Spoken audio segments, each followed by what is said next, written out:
तेजस्विनावधीतमस्तु मा विद्विषावहै। ओम शांति शांति शांति।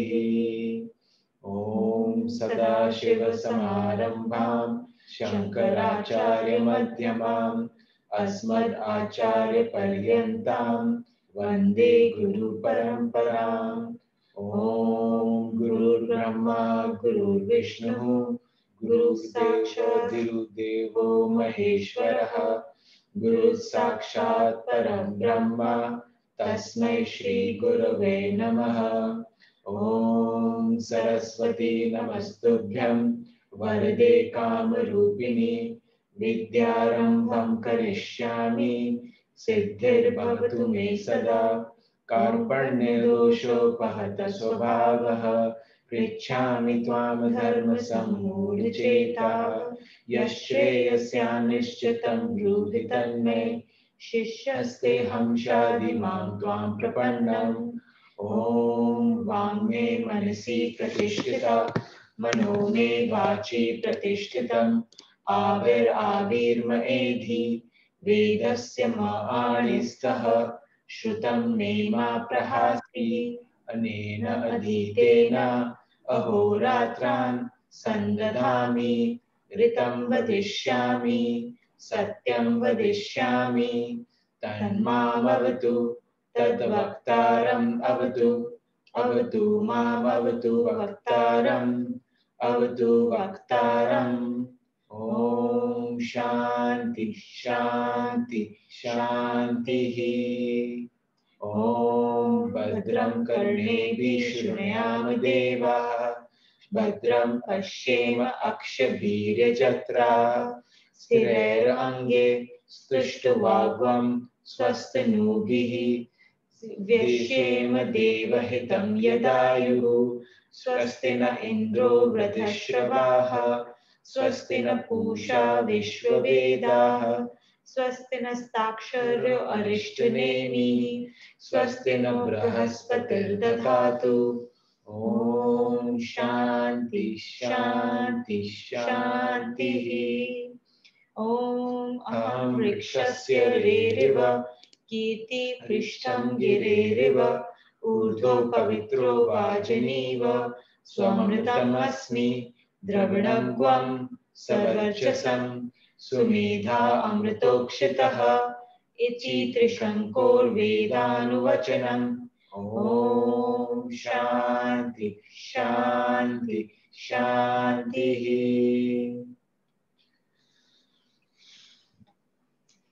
Narayan, everyone again. Welcome to the class. It's good to see everyone after, it's only been like 1 week that we missed, but it feels so much longer. I don't know why. So it's good to see everyone. So we'll just do a little recap of the start of the Karma Yoga, since it's been a while since we all connected together. So we started, Sankhya Yoga finished, and then we are now getting deeper into Karma Yoga and what it really means. So to really begin with, Sri Krishna ji told us that there are three very important features of Karma Yoga in the Shlok 2.40.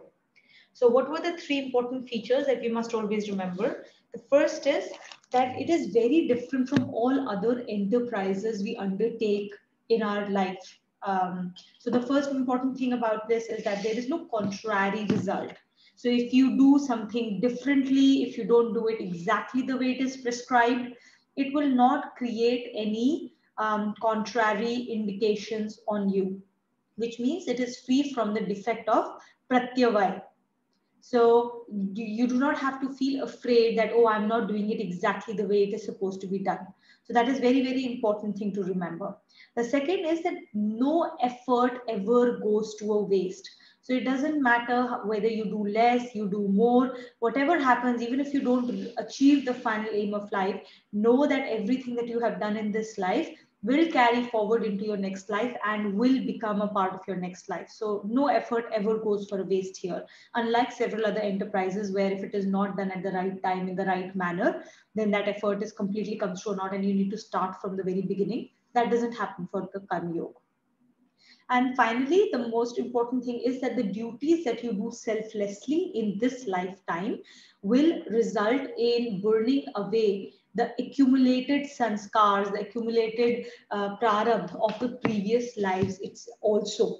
And so in this process, it wards off great fear. And this is the reason why it is said that in one single lifetime, it is possible for us to reach moksha.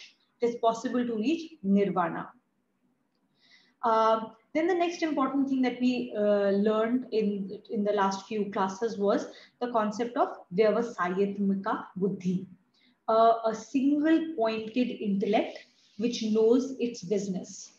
And what we have been given an assurance for, that there are four major purusharth of our lives: dharma, arth, kam, and moksha.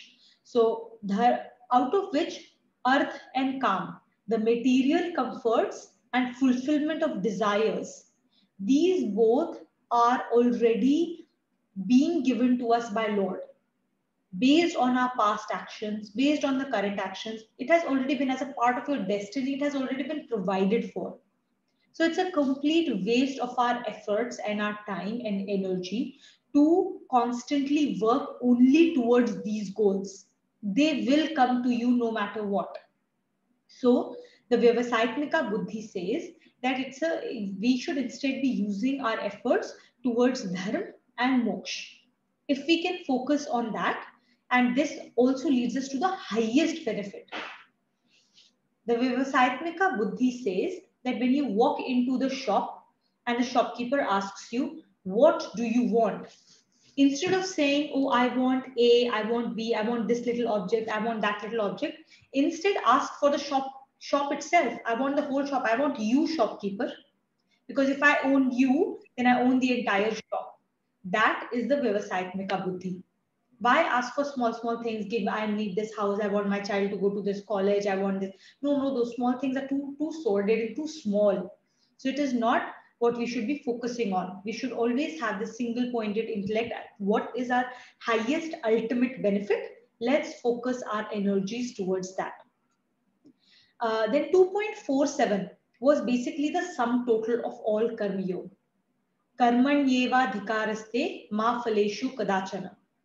We have a right to an action. We do not have the right to the results of that action. Now, lest this gets misconstrued, it is very important to understand what it really means. It basically means that, so first is we have right to an action. Right to an action does not mean that you will choose whether to do something or not. Because this entire world is based on the three gunas. It is created out of three gunas. All of us have those three gunas in their nature. These gunas will cause you to act in a certain way, no matter what. So actions will get done. If you are living this life, you will do an action. Even if you're sitting quietly doing nothing else, even that is an action, right? So action will get done. Then what is the right? The right here refers to the bhav with which you do an action. Whether you do it smilingly with the right bhav, with the right purpose, your mind and your heart linked to God, or whether you do it with the wrong purpose and the wrong bhav. That is the real right here. The next thing is ma phaleshu kadachana. We do not have right to the results that accrue from the action. So does that mean that we are not supposed to enjoy the results that come forward? Or we will not go through the results, or whatever comes to us? Should we just simply say, oh no, I do not want this promotion, or I do not want this activity that is coming up in my life? No, that is not the thing. The right is, what that really means is that we should not attach ourselves to the results. The result comes, whatever happens, we take it with the prasad buddhi and not with the bhog buddhi. Bhog buddhi is what will cause you to be attached to these results and consume them as an end in itself. Whereas prasad buddhi is the one that will say, okay, this result has come my way. Thank you, Lord, for the result. And I will consume it as your prasad. Okay, so prasad, prasad is to be eaten in small quantities and not like a full food.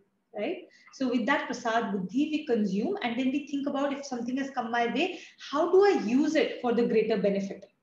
Am I going to hoard it and keep the felicity that comes to me to myself, or am I going to share it with the larger world? That is very important. And that result can be anything. It can be a vibhuti that God gives you. You are practicing music, you're learning how to sing, and over a period of time, through the efforts, you have become a very good singer.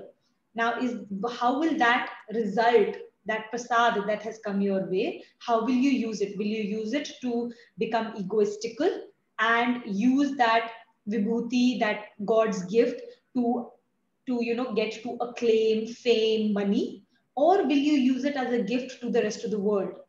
The money and all other worldly things will come as a result anyway. So, that is the difference between prasad buddhi and bhog buddhi.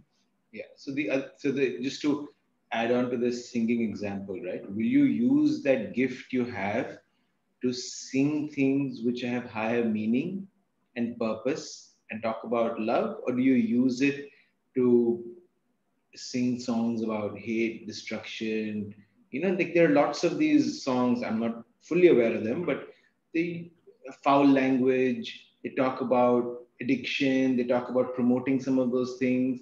But you notice most of the timeless classics of music are the musics that connect to our deeper self. And those people like Lata Mangeshkar, they're revered because they use their gift in a way to help bring people together.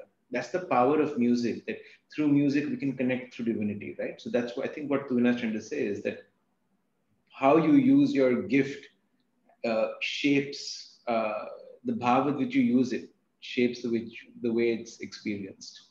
Yeah. So 2.47 is extremely important shloka for us to always remember. Karmanyeva dhikaraste ma phaleshu kadachana. Then 2.48 is another timeless classic that we will revert back to again and again. This 2.48 tells us how do you actually achieve this state of yoga. And it very clearly, for the first time, it actually enunciates very clearly what yoga really means in practical way. Samatvam yog uchyate. Equanimity is yog. Now, what equanimity are we referring to here? It is the equanimity of intellect. In Hindi, the word that is typically used is sthit pragya. Sthit pragya is a person who's, first of all, in his mind and himself, he is sthit, he is placed in pragya. What is pragya? Pragya is, you start from intellect. Intellect is the power to discern, discernment of right from wrong. Now, when you use this intellect to make the right choices, to have that ability through constant practice, you reach a state where you are able to discern right from wrong, then it becomes vivek. Vivek is the right intellect that is guided by God, and now you are constantly using your intellect in the right manner. You're discerning correctly. So now you're doing, okay? You're using the power, and so you move from intellect to Vivek. But here again, you are constantly applying yourself. Then you reach a stage from Vivek where constantly being in Vivek, constantly applying Vivek, you become that person. You move from doing to being. When you move from doing to being, then you are constantly in a state of Vivek. And that becomes pragya. Pragya is when you do not have to consciously do something. You just become that person. Okay. And sthit pragya is a person who is constantly in that state of pragya. Sthit pragya is your equanimity, your intellect that is always in the state of equanimity. So you move from I am friends with so and so, or I'm acting friendly, I'm acting a certain way, I'm loving to my kid, to being a person who's always friendly. Yeah. So to illustrate this example better, what Abhinav just said, you can say that I am friends with Anupama.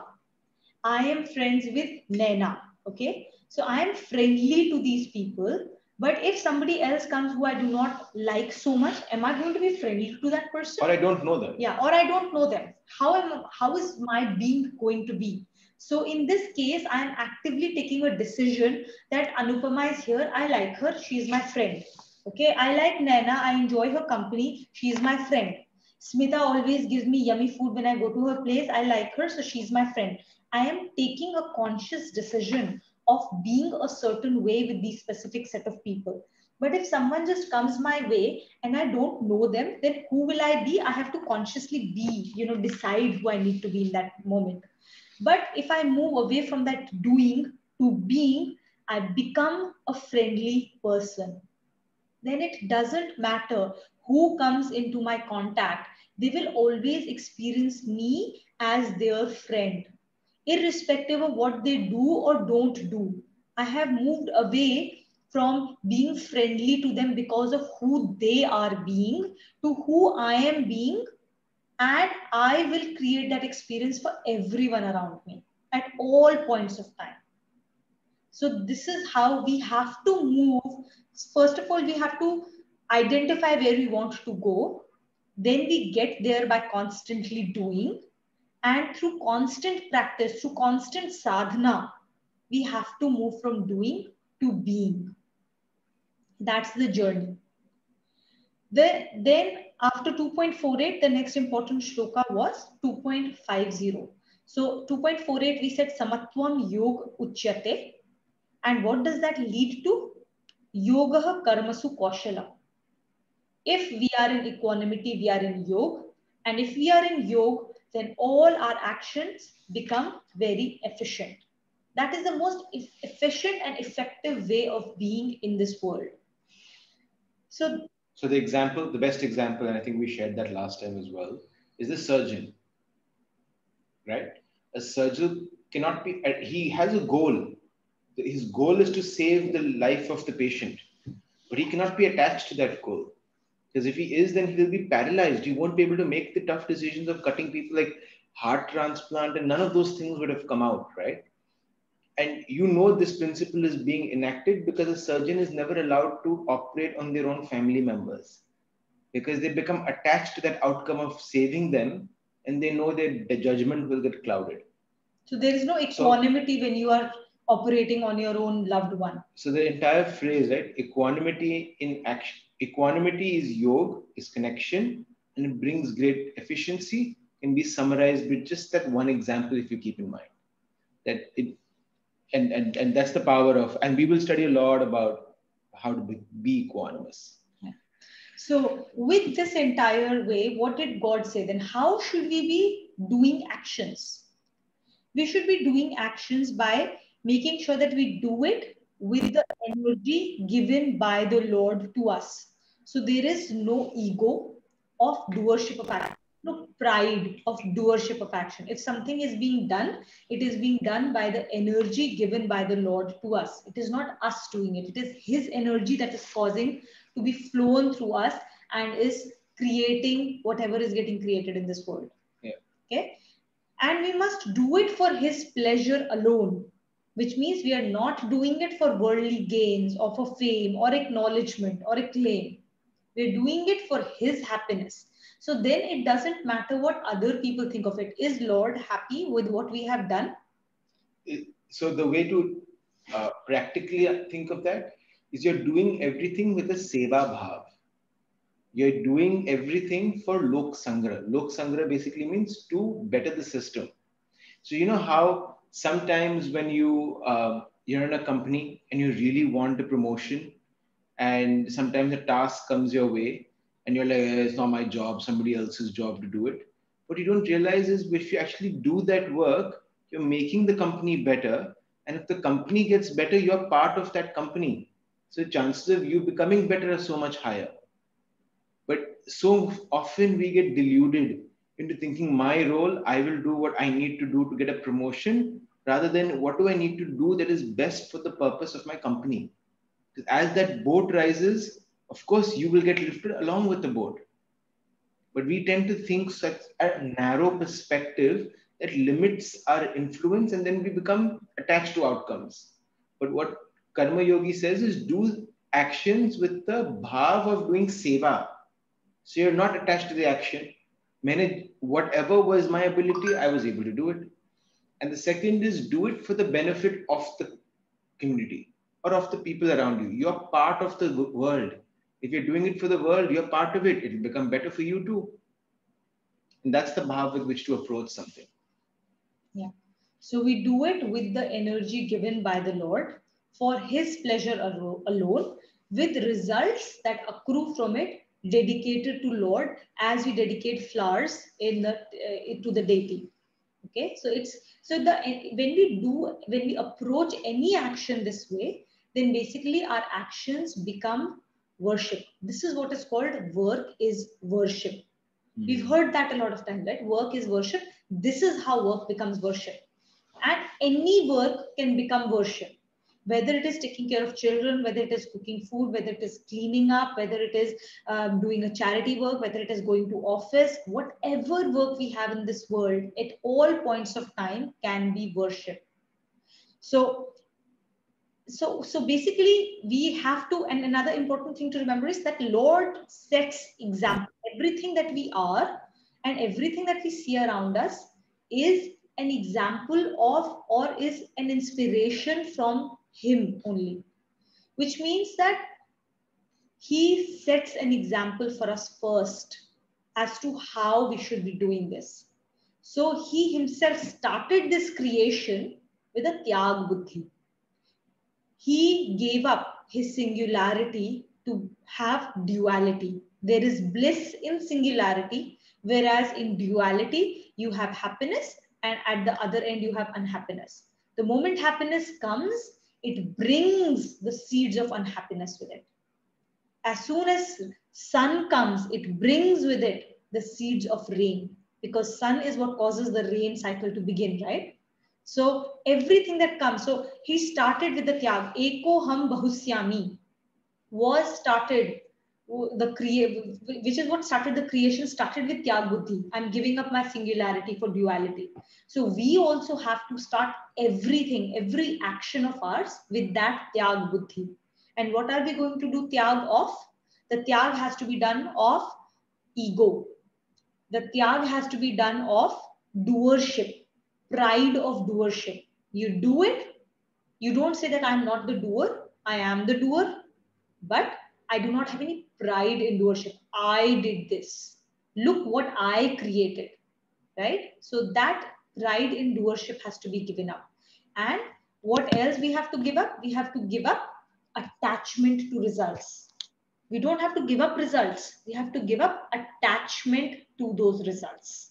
So, there is in our Saturday class now, we always end our class with someone in our group singing a bhajan, one or two bhajans. So there's this one gentleman whose, in fact, cousins are in the class. His name is Chandru. So Chandru is blessed with a really nice voice. So when we first started the Gita journey 5-6 years ago, we would hang out at his house to do karaoke sessions. And he would sing and we would have whatever, we'd have a good time. And when this class evolved to have a bhajan as part of it, Chandru sings bhajans and songs that help us connect with our divinity through music, right? And there was a time where he finished singing and then... Yeah, actually, there was one song which was just so mesmerizing. One bhajan he sang. It was unbelievable how beautifully he sang. Yeah. Like a trance, not a trance, but it just brought all of us together. There was a purity in that moment. So after the class, Kumar, who is our facilitator, he sent a message to Chandru. I loved your song. It really brought, you could experience divinity in the class because of you. Thank you so much for the effort you put in, etc.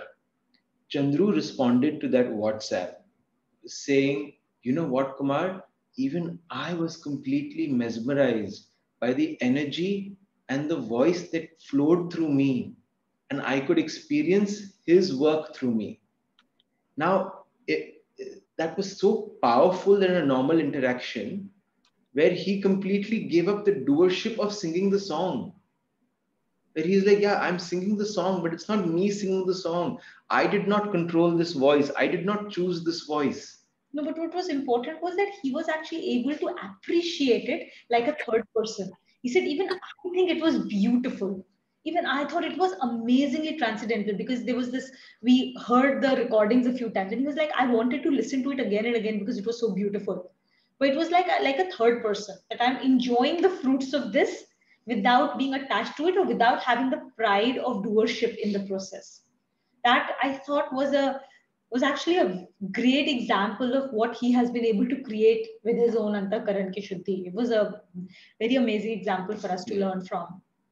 And this is, again, for all those who follow sports and love sports, this is very commonly experienced and talked about in sports, that elite level athletes, when they perform at that phenomenal level of efficiency, they find themselves in something called the zone. And in that zone, all of the top level athletes are talk about. In that zone, a tennis player cannot even hear the applause of the crowd. He cannot even feel the weather. Like none of that matters to him. And he says players get addicted to playing and after retirement go into depression is because they're addicted to that zone. And the only way they've learned to connect with it is through that particular sport. So if you ever get the chance, there is a documentary called on Ayrton Senna, who's arguably one of the best F1 drivers, on Netflix. And he was a very religious Brazilian fellow. And there is this entire scene in that documentary where he just talks about how he got into that zone by being equanimous.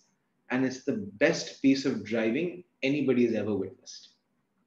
And it's the Monaco Grand Prix race.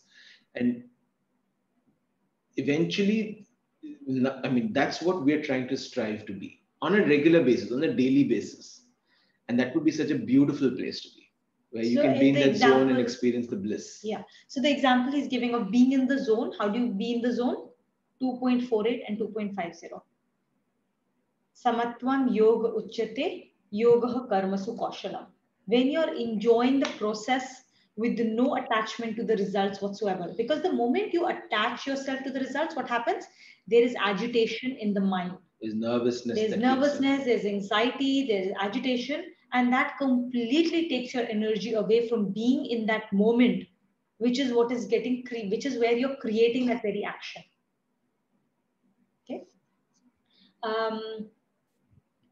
So there was one more thing that I wanted to talk about. So it's linked to what we've been talking about this, right? When we are saying how do we do this action, we have to give up the whole concept of doership, etc. Now, this is something that we have experienced a lot in our lifetimes, that we start to associate ourselves with a certain identity, which is typically created with the VVGP around us. Okay, when we ask people typically like who are you, when we introduce ourselves, right, how do we typically introduce ourselves? We will introduce, most of the people, if you think about it, introduce themselves through their professional life. I am a doctor, I am a surgeon, I am a banker, I'm an army person, like, you know, whatever. Like, people are always talking in terms of their professional identity, or I'm a homemaker. And this is right? Our generation. Yeah. Like, this is the present case. It wasn't there 100 years ago. But right now, our identity is attached to our external vocation. Yeah. And when that happens, basically, when you are associating your identity with a certain VVGP, then there is an expectation that gets built with it. This is who I am. And as soon as there is expectation, there is going to be disappointment. And there is going to be unhappiness. There's going to be sorrow. Because the most important, the only way to unhappiness is expectation of happiness, is this pursuit of happiness. And this concept is called abhisneh. In Hindi, the word is abhisneh. Abhisneh is when you love something so much that you identify with it. Okay. Now, these are different roles we play. I'm a mother at home. I'm a daughter to my parents. I am a sister to my brother. I am a sister. I'm a CEO at my office. I am a friend to my friends. These are all different roles that I will assume in different social contexts. If I start to associate myself with a certain way, it will immediately start to cause a certain disappointment at some point of time. So, as an example, I used to identify myself with my own vocation, right? And then we moved to Singapore 6 years ago, and I left my job to follow my husband here, and it was something that I never thought that I'll ever do, and it was a very difficult period of my life to accept the fact that I'm sitting at home. And then we like Vedant came along, and the job that I had got, I lost it because of pregnancy. And that entire concept, I used to always say stuff like, I would prefer to have 0 kids and 1 job rather than have a job and or have kids and no job. Like, I'll never be a stay at home mom, right? You have concepts like that, you create your identity that way. God is going to send you really nice examples and experiences to say, okay, you said you will never to do this, never say never. Okay, here you are, now deal with this. How bad is it really? And I actually ended up being a stay-at-home mom, stuff that I never thought I will ever be, for a very long period of my life. And I had to deal with it, and it was an easy transition for me to make because of that abhisneh I had to my identity. Yeah, I think the other way to, the other perspective to keep here is she could very well have also lived her life without having a kid and having a job, and that would have been fine. But the way to look at it is it's actually a blessing that all that negative prarabdha that she probably created with that attachment, she got a chance to let go of it in this life and experience a different bliss, Yeah. and fulfill her duty and prarabdha towards our kids that we are clearing with our baggage from past, rather than building on prarabdha and attachment and negativity. So but in the process also leaving that abhisneh to that identity, right? It's a very big thing where you are able to leave that and realize that, oh, how silly was that? Like, why was it so important? How does it matter? Like, it is you instead of like tying yourself up, now you can be whoever you need to be in so many different contexts. So this is just an example of how we, and it's a very common way in which we associate ourselves with VVGP, that we need to become aware of and let them go. When we let them go, we become freer to not just be that one role, but a lot of different roles, and enjoy them equally well. Okay. So, yeah, so basically, yeah, why was I saying this is because our identity should be not just linked to what is ephemeral, temporary, and unreal based on VVGP, but to something that is a lot more eternal. Our identity is that of the Lord who sits inside of us, right? We all have a spark of God. So that is who we really are, and our identity has to move from external to internal, and this is our journey. So, if I may ask this, we've talked a lot about equanimity of mind.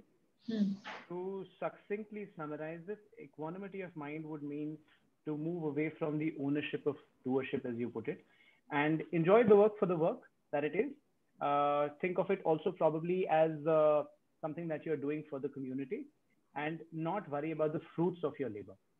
That will lead to equanimity of mind, and that itself leads to what in Hindi is called pragya, correct? Pragya or yoga, right? The equanimity of intellect is called yoga, it says over here.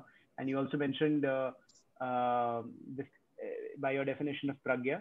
So pragya and yoga are essentially the same thing, right? Am I right in understanding this? Yes. And more pointed to your question of what it means to have equanimity of intellect, there's Shlok 2.45. It gives you constituents of equanimity of intellect. Okay. Then it basically says there's liberation from pair of opposites. You should be equanimous in all the situations, whatever happens, happiness or unhappiness, hot or cold, pain or pleasurable activities, whatever it may be, being established in purity and freedom from a sense of acquisition and preservation, yogakshem. because Yogakshem is being done by Lord. So we need to move away from that, freedom from that. And then perfect control over your senses and your mind. So these are the constituents, but we will get into deeper detail of each of these as we move forward. So one of the things in our program that we always ask all our participants to do is Nam Jap, right? And we are currently doing the Nam Jap Anushtan. The one big benefit or power of Nam Jap also is that your mind naturally, very quickly moves into likes and dislikes. And it goes into storytelling about a particular situation. But by having that jap, or keeping that mental focus on doing the Nam Jap, it cuts that cord for that mind to immediately go into I like, I don't like, I do like. And even if you do the Nam Jap, your mind will do it. But it's just one mechanism to control that mind. Otherwise, apart from a few hours of focus where the intellect is controlling the mind is complete, has free reign. We think we're in control of our mind, but if you actually observe, our mind is constantly chattering and telling us stories. Constantly. It's only when we sit down to focus and concentrate for 2-3 hours of work or whatever, our mind is kind of in control because we're focused on tasks. After we do those 3-4 hours of work, we're exhausted. Then again, our mind is allowed to run free. And that's why Nam Jap becomes very powerful. It's just a way for us to control that constant conversation of likes, dislikes, telling stories about ourselves, telling stories about others, judging, all of those things. Another important thing is, just because you use the word control, so I just want to elucidate that. The idea is not to control mind. You cannot control mind. Mind is the most powerful tool that has been given to us. So any concept of trying to control mind will not lead you anywhere. What we can best do and what we are hoping to do is to use our intellect to guide the mind. And this is what he's really talking about. Mind is constantly in action. Either we are singing songs in our head, or we are thinking about the past, or we are thinking about the future at all points of time, whether we are conscious of it or not. The idea of doing Nam Jap is to guide it away from those activities to something that is more sattvic, something that is going to act as a marker in our journey to remind ourselves of practicing the Gita lessons that we are learning through the class. Saturdays we come to this class. How do we remember to actually practice it during the rest of the day that we are not sitting in the class? So many hours out of all the 7 days, there are only 1.5, 2 hours that we are here together, right? For the rest of the time, so Nam Jap is one such marker. You have to identify and create other such markers along the way that will help remind you to go back and practice. Because as we said, right, listening to this is just one step of the process, Shravan. If all we are doing is coming here, listening to the class, and then going back and doing nothing else, then this is like pravachan. And this class is not a pravachan, right? We are not here to just listen, feel good about it, and then go back to our normal lives. That is not what this class is. After this Shravan, we are expected to do Manan. Manan will happen through our sadhana, through every day reading 2 shlokas and think about what does it really mean in my life? What does it tell me about what I'm doing today and what can I do differently? And then comes Nidhi Dhyasan. Nidhi Dhyasan is after doing enough manan, we start to implement it in our lives one step at a time. And that is Nidhi Dhyasan. As we continue to do Nidhi Dhyasan, eventually we will reach a point of Kirtan. Kirtan is the difference between Nidhi Dhyasan, and Kirtan is the difference of doing to being. Then everything we do becomes a Kirtan of the Lord. And Kirtan doesn't mean singing bhajans all day. Kirtan is when we are doing our activity in the state of being Karma Yogi. That is Kirtan. Okay. All right. So I think a long summary. Now we can get to Shlok 52. Let's start with Shlok 52. We ended on Shlok 51 last time. Aarti, will you help read? Yep, of course. So let's start with connection after Shlok 51. While condemning actions motivated by desire, the Lord explained the importance of the supreme state, attainable by actions done with equanimity and with dedication of intellect. Now he proceeds to describe the method whereby this state is attained. Yada te moh kalilam. Yada te moh kalilam. Buddhirvyati tarishyati. Buddhirvyati tarishyati. Tada gantasi nirvedam. Tada gantasti nirvedam. Shrotuvyasya shrutasya cha. Shrutuvasya shrutasya cha. Nice, very nice. Should I keep reading? Yeah. Yes, please. Yeah. When your intellect crosses the mire of delusion, you will acquire a dispassion for all enjoyments that have been heard of in this world, or that are to be heard of in the other world. Liberation from delusion. When the intellect is covered by the delusion of attachment, its liberating power, by removal of ignorance, is hampered in the same manner as the efforts of a person caught in the mire are hampered. What is this mire of delusion? Ordinarily, attachment and love are taken to mean the same thing. But even though both these words signify affection, their meanings are quite contrary to each other. The affection which inspires one to do everything to make the other person happy is love. But the affection by which there is an expectation to get happiness from some other person is attachment based on delusion. When a son falls ill, his father, due to his love for his son, spares no efforts for his treatment, quite unmindful of any inconvenience to his own self. But a father who brings up a son with the expectation of support in his old age will be said to be attached, to be acuted by attachment. Yeah. Yeah. So, okay, so there are a few important things. Let's start with the first one where he says that intellect that is covered by the delusion of attachment. And now it's very important for us to realize the difference between attachment and love. Love in Hindi, the words are what were the right words? For love and attachment. Moh versus prem. Moh versus prem. Prem is love. Moh is attachment. And it's been very clearly articulated what love versus attachment means. But there are a few examples that we can understand this from. Yeah. So I think the subtlety here is it's very difficult sometimes for us to draw the line between it. We feel we are loving someone, we are loving someone, we are loving someone.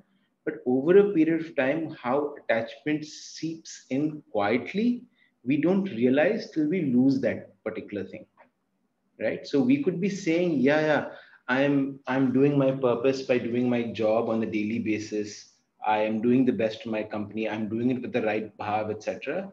But the moment we lose that job, how we lose, or the moment our project gets a bad review, or we don't get a promotion and a peer does, it affects our mental state. And then you realize how subtly attachment has seeped in to an end result or to that particular object that you were able to get so unhappy. So with people, the easiest way to understand it is when you're attached or when you like someone, you like the experiences they make you feel, right? So I like Rishabh because every time I'm with Rishabh, I feel good.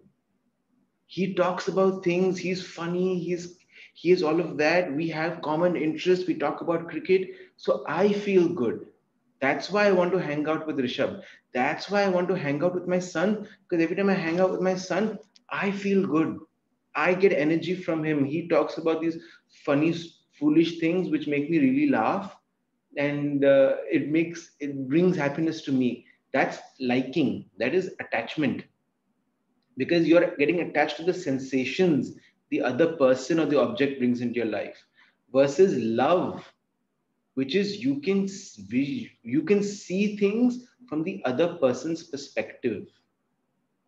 Love is to understand life from another person's perspective so that you can empathize with them. Right? So I'm sometimes, so there is this entire example, right? That happened in our Gita class, that there was a girl, she was, I think, was 16, 17 years old or slightly older, and she was doing medicine. And she was doing medicine quite well. So obviously she was in the mid-20s. And she was about to graduate. She finished her apprenticeship, etc. And she told her parents that, so parents said, where do you want to go be a doctor? Do you want to be this type of surgeon? Bahut paise milenge, you'll be set for life. And she goes, no, I actually want to work for Doctor Without Borders and go to remote Africa and some of those countries and serve there. And there was this entire, so parents, they were part of the Gita program. They were so disturbed for a few days. They just didn't know what their right role was, what their right response was. They had a sense that I want my daughter to be closer to us so we can spend time with her. We can share our lives with her. You naturally want your child to have all the enjoyments that you've had, access to pleasure, access to money, comfort, all of those things, right? And then, but so they discussed it with a few other people, but when they went back to the child and the daughter, they chose to see it from her perspective. And they asked her a few questions, and she said, Dad, if I don't do it, who will do it? If this is the gift that I've been given, that I've got to do medicine without a single loan, and I have no debt to give, isn't this the best starting point for me to start giving back? Because I've already taken so much. And then the parents were just so melted. They're like, yeah, that's your purpose then. Now, if you're operating at that level, then by all means, you go ahead and do it. Right? But that's what love is. That your people are going to make really difficult decisions that will make you feel negative sensations inside of you because you don't like it. But do you have the love to see it from that other person's perspective and let them go, or let them live with that choice and that consequence, because that is their prarabdha, or that is their purpose. That's where love is. And that's the difference, right? We tend to have a very strong understanding what brings us good sensations. And we want to give that exact same thing to our kids. You have to do these many things and then you'll be sorted. Yeah. But not realizing they have their own life, their own prarabdha, their own purpose, and that will play out. And real love is just giving them the moral support and the right value system and guidance to go through that prarabdha and purpose. Yeah, I think so I think these examples are very important because it's something that we experience on a daily basis. Children and parents. It's supposed to be the purest of the relationships, right? Mother and child relationship is the purest when it starts off. Hey, father is also not that dispure, huh? I must say.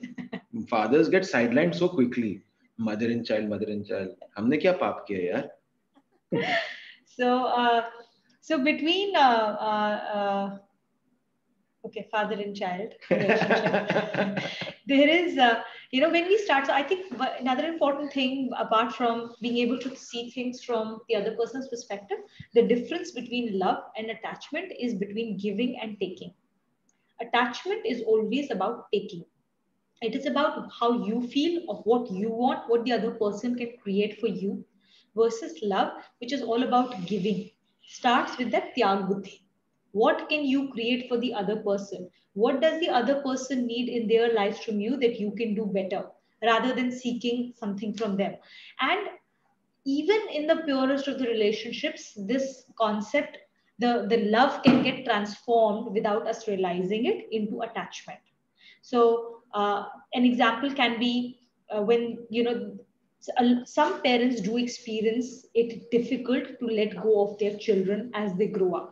And that comes in the form of them thinking that they are loving their children and they are trying to be protective around them. And in that sense of overprotectiveness, what is hidden there, which they couch as love, is really their sense of attachment and their ability to let go. of that child. It can come in the form of not ready to leave the children for them to go in different places to get their education. You don't have to go there. Just stay in the city, stay close to us and study here only. There's a good college next door, right? We've seen examples of that umpty number of times in our lives.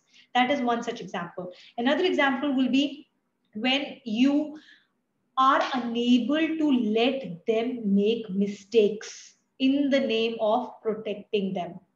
And in the process, you don't allow the children to develop their own ability to think, to take chances, to take actions, and to take ownership of the consequences that come from the action. In that process, you are taking away a major part of their learning curve. And it is because you are too attached to what will happen to them, and hence the consequences on yourself, really, if you start to think about it. And when that happens, when we've seen parents who are, even after the child is in their 20s, in their 30s, they are so protective about that child, and that the children are not independent enough to be complete and whole human beings without their parents' support in some form or the other. And that makes it very difficult for the children to form positive relationships outside of their immediate parental families. So that's another example of how love gets transformed into attachment. So yeah, I mean, it's important that when we are looking at our relationships, all of our relationships, we have to see where we can go from, where we can see attachment, and we can go from there to love. I mean, we do it all the time. When there is an expectation from someone else, quite a lot of things, there is attachment there. When I do my job, I disappoint her regularly so that she can experience her prarabdha and rise above it. And rise above the attachment to love. And she achieves enlightenment, and I'll be the first happiest person for her. He will regularly not do things that I request him to do so that I can realize that I can love him despite all of that. Sorry. Please continue, Aarti. This detachment can be experienced across this world and in this mire of delusion, which has to be, this is the mire of delusion which has to be crossed to fill the mind with equanimity. Crossing this quagmire of delusion enables a person to fulfill all obligations for making strenuous efforts for the happiness of the loved person without any expectation whatever. What happens when it is crossed? The Lord says that then one acquires a dispassion for all enjoyments. The enjoyments heard of are those which are expected in this world, and those to be heard of are enjoyments which are expected in other worlds. Acquiring dispassion for all of these removes all desire for these enjoyments, and whatever falls to one's lot is accepted with a sense of duty alone. Yeah. A question. I think we should take a moment to understand what dispassion for all enjoyments really means. Dispassion does not mean absence of passion. It does not mean that there is no sense of enjoyment or no sense of happiness and that our life is just a straight line. No. An example will help you understand what this really means. It basically is a process by which a smaller happiness is replaced by a larger happiness. And so you naturally crave for the larger happiness. So when there is a small child, when we are all young, we have learned to, play with, say, toy cars, toy trucks, and kids really enjoy that process. But as that same child grows up and he acquires his first real car, in that moment, he has enjoyed the concept of learning to drive that car and actually enjoys driving that real car. At that moment, because he has a greater happiness derived from the real car, he's like, now I don't really care about toy cars, right? It doesn't have. So he has acquired a dispassion for that toy car because he has learned a new happiness, a new level of happiness, a new level of enjoyment from a real car. So what we learn here is that when we learn to move from attachment to love, we learn to get to a higher level of bliss. So it doesn't mean that dispassion for worldly enjoyments does not mean that we become unhappy or that we have no experience of happiness. We actually have moved from the happiness that we acquire from these worldly enjoyments to a much higher level of bliss once we have moved beyond the happiness that we get from BVGP. And once you've experienced that level of bliss, you've tasted that nectar, then it's like, I don't want this stuff. I want to experience that nectar, that bliss. That is so much higher in quality. And that bliss is our natural state of being, essentially. That is what the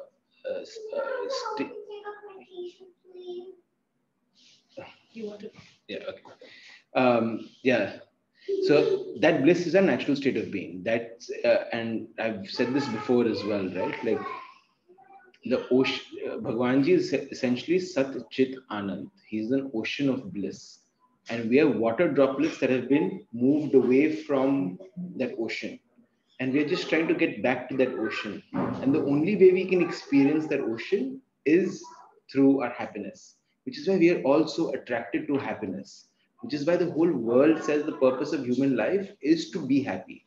But how do you always be happy? This is why the entire conversation is. Because our natural state of being is bliss. And we're all are trying to move towards it. It's just that we're right now doing it by chasing material objects or material life or human beings, rather than looking inward to find that bliss that exists within us. Right? Yeah, please continue. Thank you. A question may arise whether the supreme state of bliss is not a type of enjoyment to be striven for. No, there is a world of difference between the two. Enjoyment is the feeling one experiences when something of one's liking, but bliss is the eternal innate nature of our human being. It is not dependent on any other person, occurrence, or circumstance. Yeah. So I'm sure there are moments we all have experienced bliss.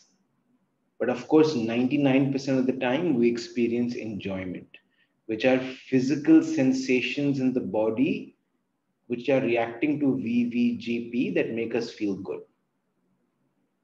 But there are, if you quiet in and think about it, there are definitely moments of bliss we've experienced. And that's what is worth striving for, where you can be in that state of mind regardless of VVGP.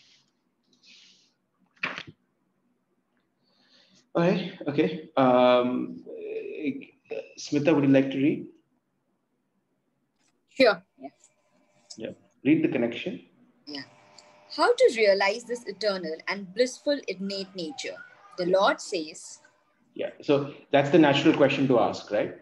Now that we've talked about bliss, the natural state to ask is, how do I get to that state? How do I get to that state in a constant? So just 1 second.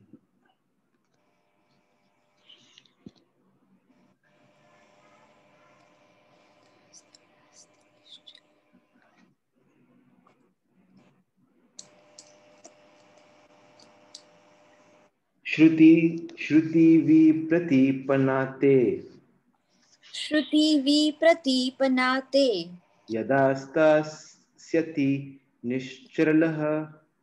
Yathastasyati nischala. Samadhavachala buddhir. Samadhavachala buddhir. Stadada yoga mavapyasyasi.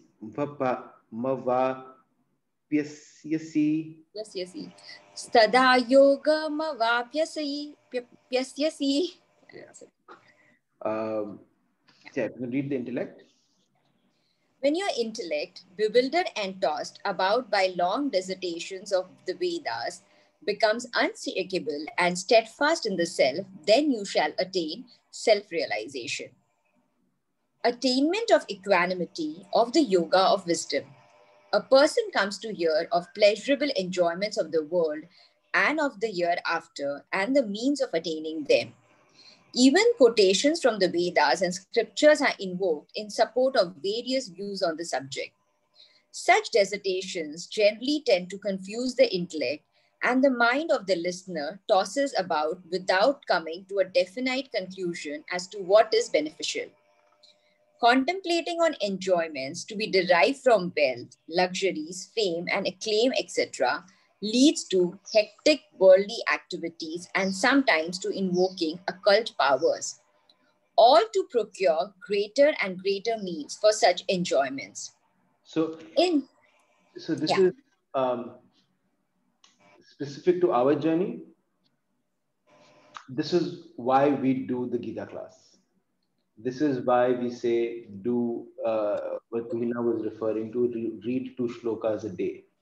Because it's only with constant focus and study will you be able to reach that state of equanimity. Right now we cannot, because it's like our natural state is of a mirror. But the mirror is so dirty that you're not able to see yourself. You're not able to see your natural state. And it's dirty because of the delusion that we've put on it. Every time we go and attach ourselves to worldly objects and things, we keep adding mud onto it, which is why we talk about antakaran ki shuddhi. We just need to clean that mirror for us to be able to see ourselves. And how do we clean that mirror? It's by constant practice and constant focus. So there is this thing that came up in our on WhatsApp today, which is very interesting, which is your mind is like a factory. What you put in is what you will come out. So if you spend your day reading gossip, news, Trump, all of that, and automatically what you'll talk about, the bhav, the experience inside of you will be that. But if you choose to put in more positive things, you choose to put in more conversations about purpose, you choose to hang out with people that make you feel that way, then automatically when you start speaking, that's what you will talk about. But so often we just let ourselves loose on social media, follow people for the sake of it, follow people just so that you have conversation to talk about with other people, even though you don't care about Kardashians or whoever they are, right? But millions of people are talking about it, right? And spending their time, and they watch it just because they can relate to other people, or they can say bad things about people, right? But so much of what we have to do is the choice of what we're putting in our mind. And what this is saying is reading and studying and keeping in touch with spirituality and scripture is the only way for us to get closer towards equanimity. Please continue. Yeah. Just wanted to add one point. Yesterday, I've just seen a quick clipping, and what Abhinav just mentioned. So how to typically remove a negative thought, or how to make good things as a practice. So exactly what Abhinav just mentioned.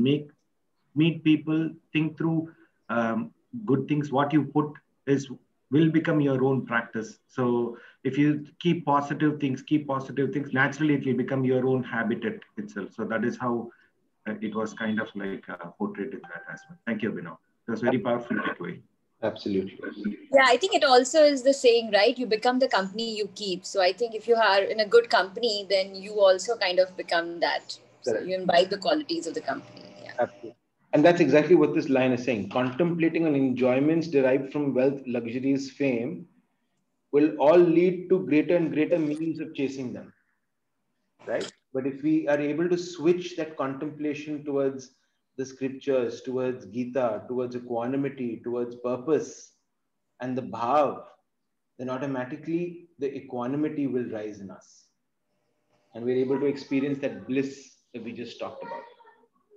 But Abhinav, what is the meaning of this line? Even quotations from Vedas and scriptures are invoked in support of various views.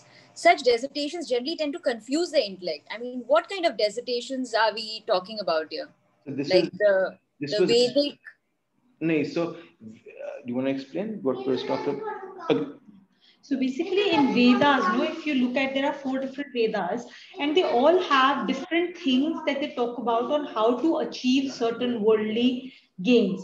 So if you want to have a child, there are things that you can potentially do. You those things that we talk about. Now, when people who do not have a higher level of intellect, right, when they read such things without fully understanding the purpose why they have been mentioned in Vedas, they think that that's how it is supposed to be. That means Vedas are also talking about how to achieve these things. That means the ultimate gain of life is to constantly pursue the worldly pleasures and use the things that have been talked about in Vedas towards acquiring those worldly pleasures.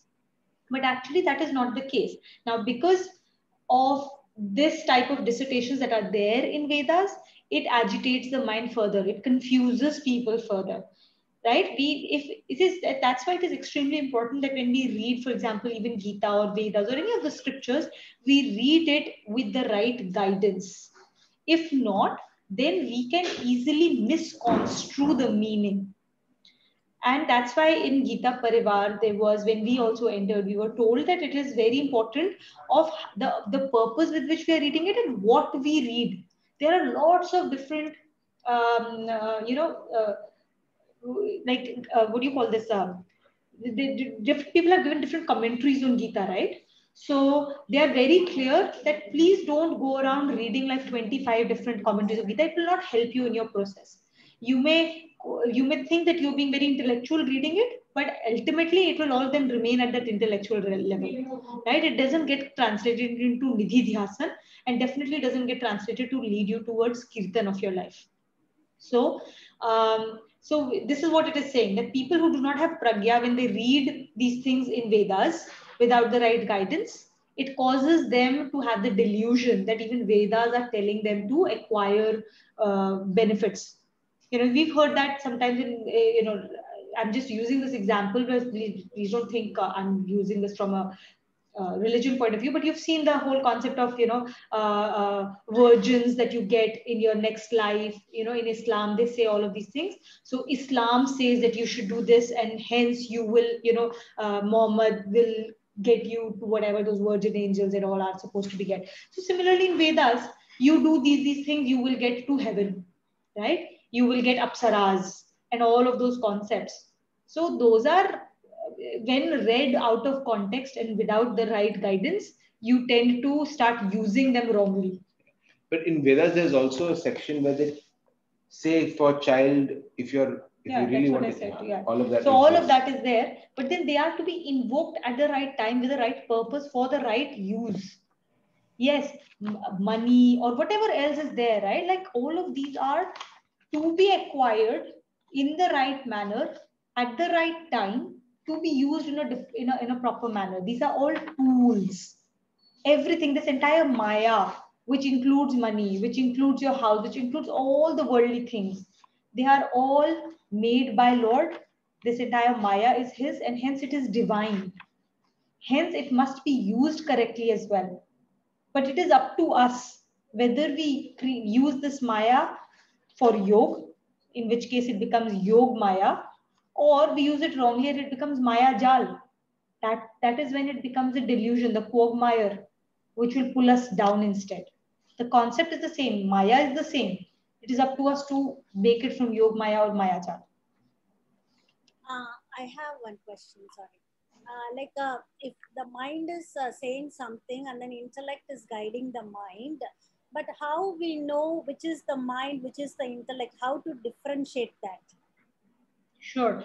So typically mind always works in the space of likes and dislikes. Yeah.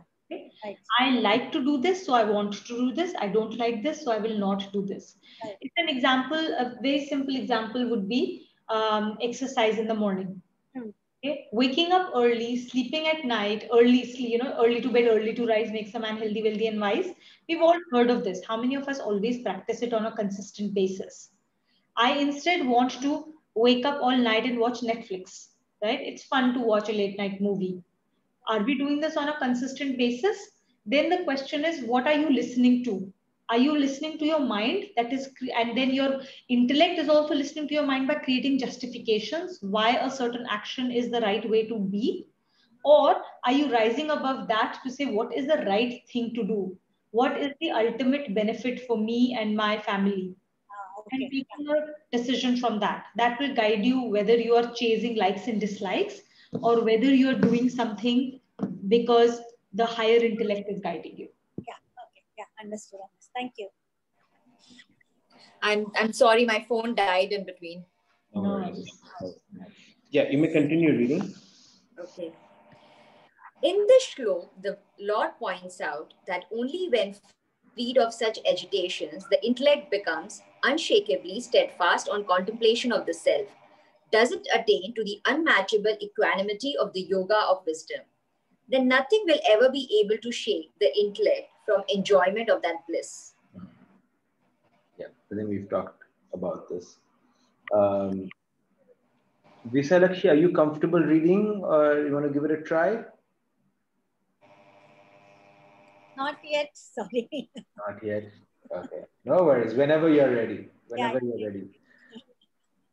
Naina, would you like to read? I've not read the connection. Yeah, read the connection and then we'll get into the shloka. Having known the means of attainment of bliss, the Lord describes the characteristics of man's response established in the bliss of his own eternal and innate nature. In the shloka, which now follows, up to the end of this chapter, the Lord replies to Arjuna's question on this subject. Arjun uvacha. Arjuna uvacha. Sthit prajnasya ka bhasha. Sthit prajnasya ka bhasha.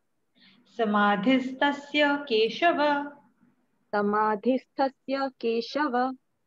Sthitadhi kim prabhashet. Sthitadhi kim prabhashe. Kimasit vrajeta kim. Kimasit vrajeta kim. Yeah. In this shlok, basically Arjun is asking, how should he know how far along is he in this journey? So he's basically asking Lord to tell him, give me some markers. Like when we are going on a long journey, we need to know how far along am I towards my destination, right? Like your kilometer markers along the journey. I have come 2 kilometers along, I have come 4 kilometers along. So he's asking, okay, I hear you that this is the journey I have to go on. How do I know how far along I have come? So how does a person who has acquired sthit pragya, the place of being in sthit pragya, how does he behave? How will I know that? So it's similar to what Visalakshi just asked, right? Yeah. And that's why we say Arjun's journey is our journey, because the questions he asks are exactly. And if you read just the connections, are exactly the questions that are coming up in class as well. If you contemplate on it, right? So he's basically asking, what are these characteristics? How do I know? Like, how do I know? How does he move? How does he walk? So now we'll talk a little bit about that. So you can visualize it. Yeah. It's tough to be abstract. We're all jivatmas with bodies. We need to be able to visualize what that means practically. Yeah. So sthit pragya ki kya bhasha hai? Well, how does he behave? When you say bhasha here, it really means how does he behave in the world around him. And then a person who is sthit in Paramatma, how does he speak? When you say speak, basically all the thoughts that come in your mind are also speech. How does he think? And how does he walk? That means what kind of vyavahar he does in the world around him. How does he think? Where does his mind sit? How does his mind work? How does he behave in the world? How does he feel? All of these things will tell us, when we compare them to ourselves, it will tell us how far along have we moved, how far we've come, and how far we have to go. So the rest of the shlokas, Bhagwanji will then help answer this question one by one. So let's read. Arjuna asked, O Keshava, how can one describe the characteristics of a person who is established in Samadhi? The equanimity of firm perception. How does the man of firm wisdom speak, and how is he seated, and how does he move about? Samadhi and steadfastness in firm perception. A very important section of the Holy Gita commences hereafter. A regular study and recitation of this section every day can lead to tranquility undisturbed by the buffetings of life. Ordinarily, it is presumed that a person established in samadhi sits in a stationary and steady pose, does not work or activity.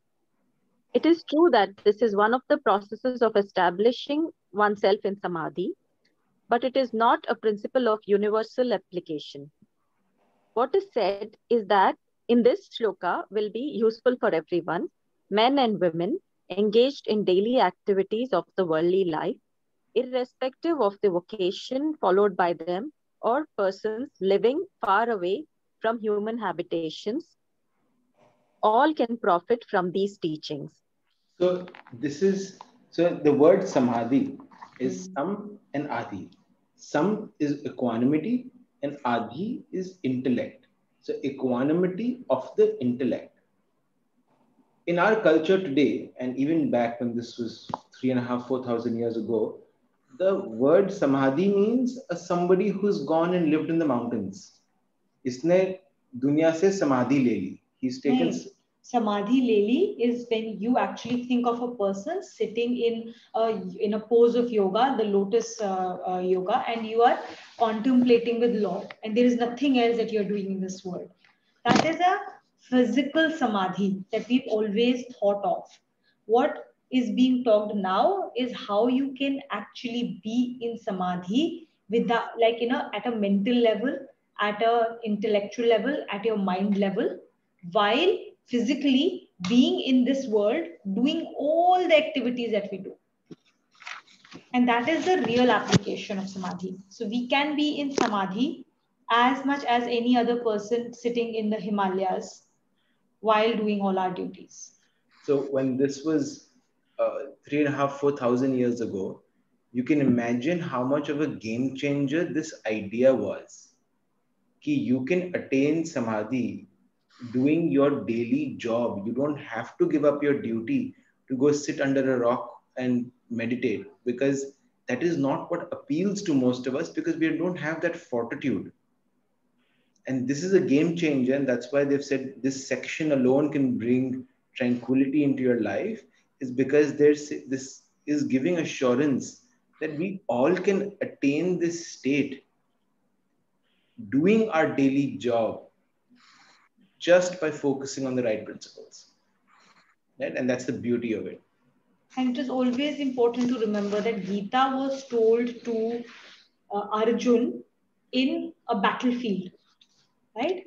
In that most bloody and the most difficult of those situations, if he is being told that you are to act while being in samadhi, then in our daily lives, we can definitely attain samadhi. It was not told to Arjuna. It was not given to Arjuna when he was in, at the foothills of Himalayas or in a deep jungle. It was in the middle of the battlefield, just before he had to commence the battle. That's when Gita was given to him. Okay. I'm sorry, Abhinav, could you please repeat the meaning of sam and adi? Sam is equanimity, adi is intellect. Thank you. Please continue reading. Rich or poor, healthy or ailing, men or women, old or young, strong or infirm, all can attain the bliss of samadhi. It may surprise some to know that attainment of samadhi is within the reach of everyone. To a person engaged in business or working in an office, or a woman engaged in household duties and looking after her children. A fixed and stationary post is not an essential requirement to samadhi. In this shloka, Arjuna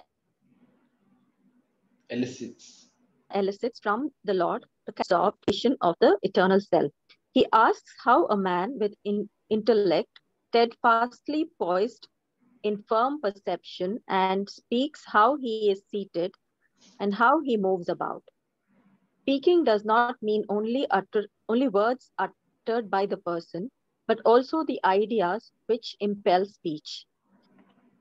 Similarly, moving about includes the worldly activities in which such a person is engaged, and by being seated is meant the condition of the mind when established in a tranquil, steady pose away from the hustle and bustle of worldly life.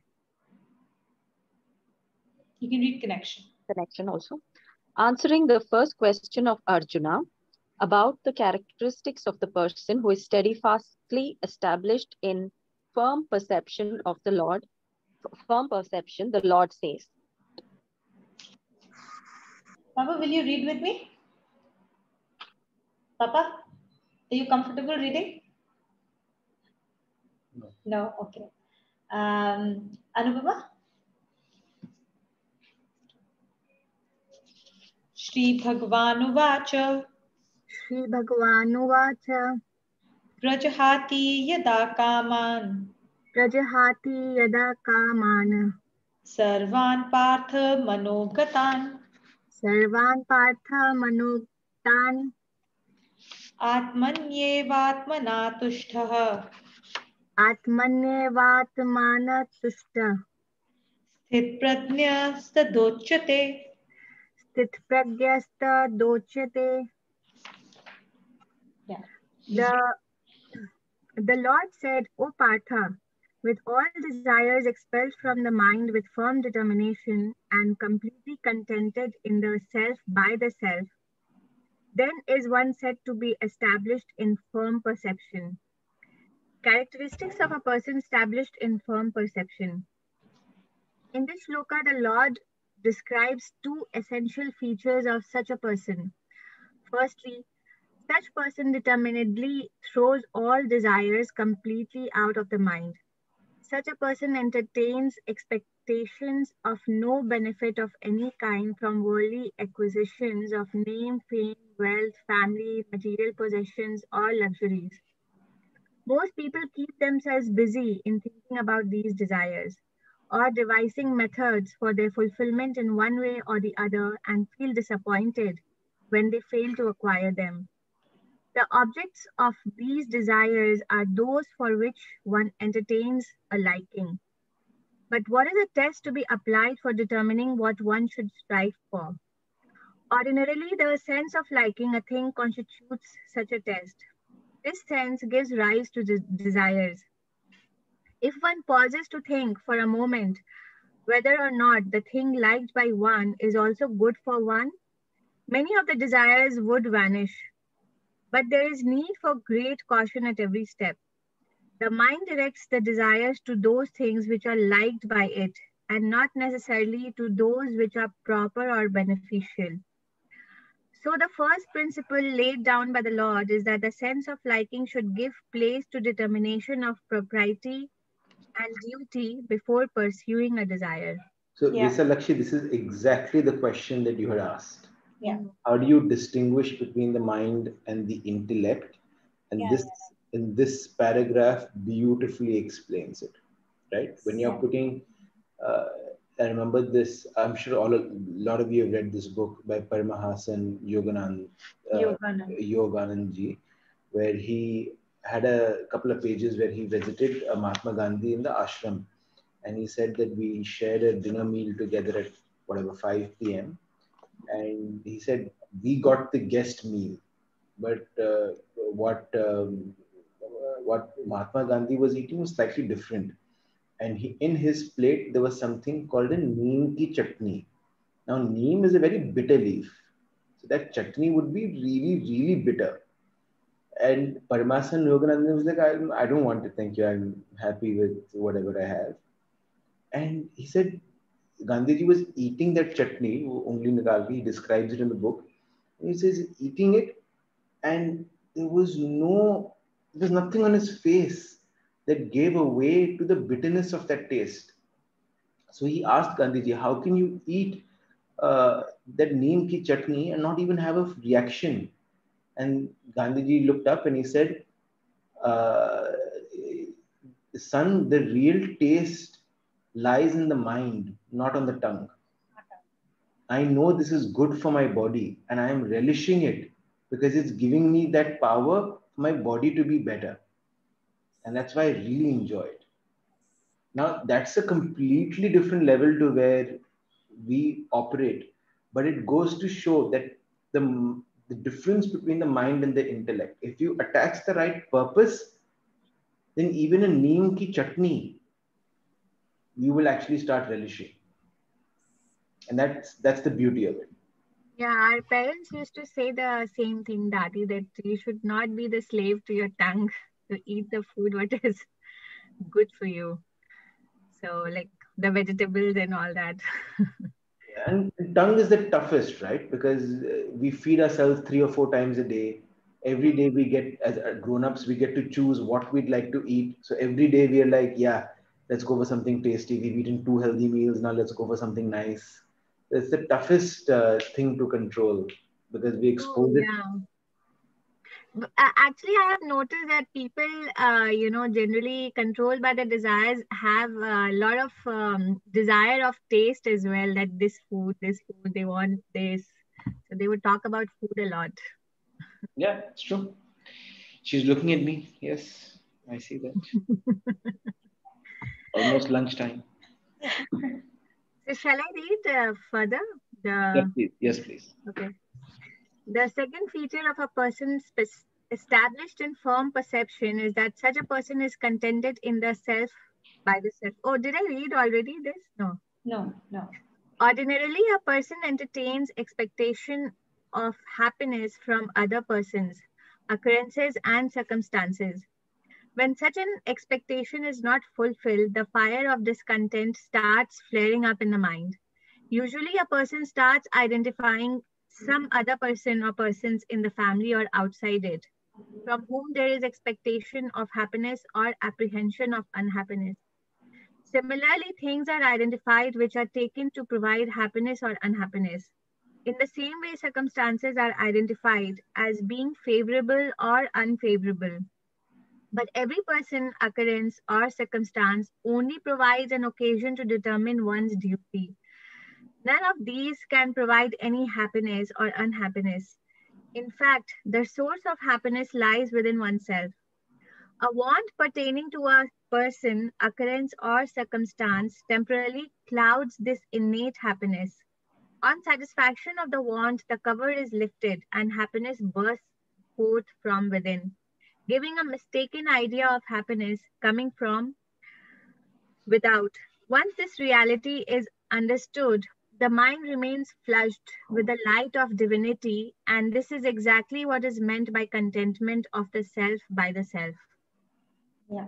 So I think this is an extremely important piece, the last piece, to understand really well. So far, we have understood that there are 2 main features of a person who is sthit pragya. The first is there is an absence of worldly desires. I wouldn't say absence of desires. There is a presence of a desire which is of higher nature, and that desire is that of ultimate liberation. There is a desire, but there is an absence of worldly desires that are lower form desires. And then there is self-contentment, the realization that happiness is within ourselves. And it is not to be pursued outside. So we work out of happiness and not for happiness. Now, the last paragraph here is important because it helps us understand, because otherwise there is always this confusion that how come that we work out of happiness and not for happiness? Because we've constantly pursued happiness outside of us. There is happiness because we are looking forward to having food at my favorite restaurant, or my mom has cooked my favoriteest food. So there's an expectation of happiness that will come when I eat that food. Or there is an expectation of happiness that will come from acquisition of something that you have been craving for a long time, or an acquisition or because of a certain acclaim that you will get. I stand first in my class, and the acclaim that comes with it will make me happy, right? And we have experienced those bursts of happiness when each of those events have happened. So then it is like, okay, so I have actually experienced that happiness. What do you mean it is not real? Because it feels really real in that moment. And this paragraph explains what really happens. The problem is that we are actually happy within ourselves, but the whole delusion causes us to try and get these things from outside. And we start craving for various VVGPs outside of that. And that craving creates anxiety and agitation in our mind, which creates a cover between our innate happiness and our intellect and our mind. Okay, when we actually acquire that artificially created craving, when that craving gets completed, that agitation is removed. And once that cover gets lifted, that's when the happiness blooms forth. And the moment it does, we think, oh, I got this happiness because of something that I acquired. No, you got that happiness because the agitation that you were going through to acquire that has been completely removed. And when you start to understand that, you will realize why we have heard so many times that enjoy the process, enjoy the journey, and not the ultimate destination of the journey. Because then that there is no agitation for that end goal. And then you are seated amongst yourself, you're contented within yourself, and in that moment you will actually start to enjoy that journey. So enjoyment of the journey is not something that you try and acquire as another VVGP.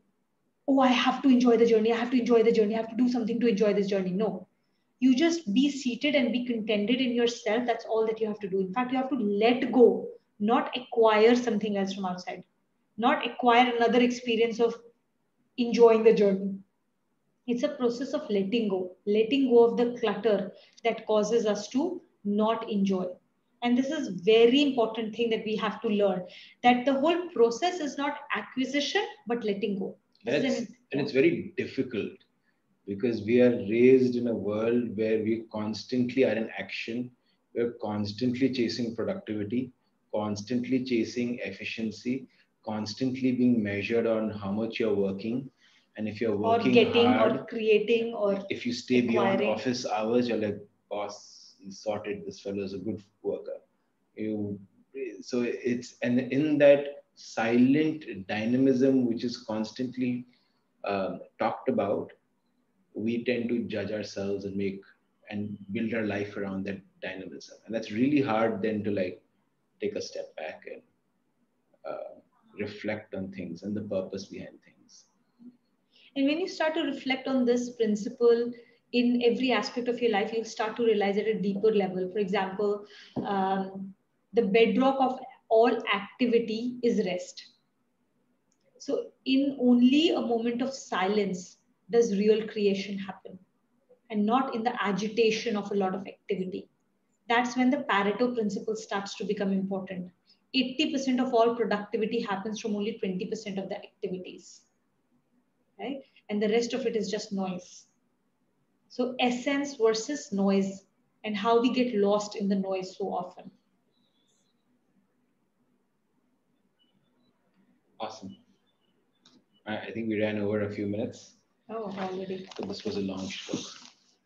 All right, guys, we do a closing. Any questions? All right. Yes. So we are we are fixing some happiness to the desires, right? Some amount of desires that should not happen, right? Correct. So it's happiness. It's not a form of desires. It comes naturally. It should come naturally, and the way to perceive it is when you can perceive every VVGP as a blessing or as a lesson. Okay. That's the trick. If everything that comes in your life, you can just be grateful for it that it's come as a prasad, or if it's something unfavorable, then it's come as a lesson, then you'll automatically constantly be in state of that happiness. Yeah. Okay. Yes. In fact, the word unfavorable will stop being a word in your life. Because what is unfavorable and what is favorable, right? The definition of that has to change.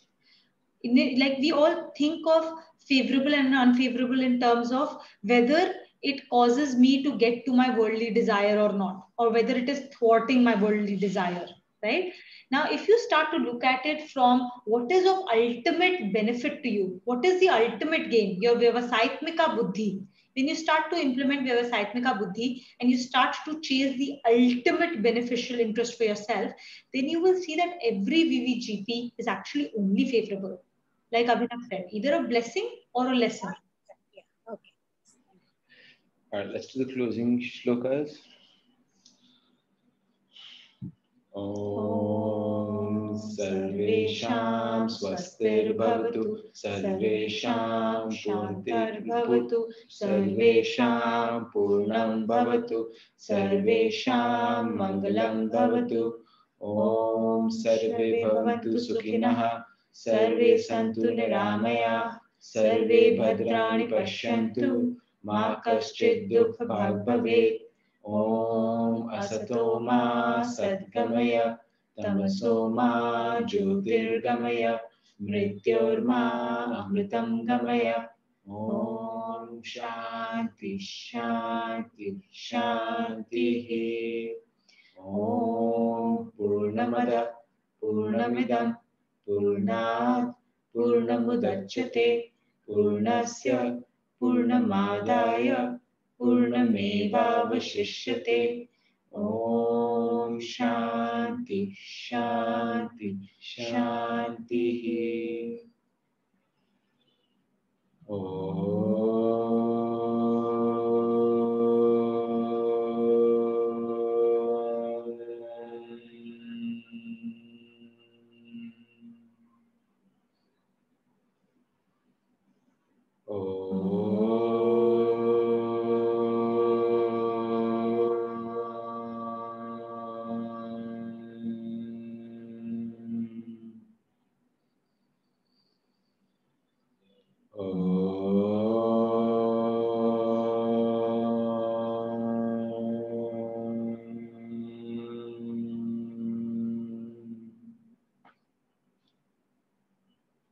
So one last thing before we go, I think I've said this before also in one class, the last shloka that we do in the end, right? Purnamada, Purnamidam, Purnat, Purnamudachyate.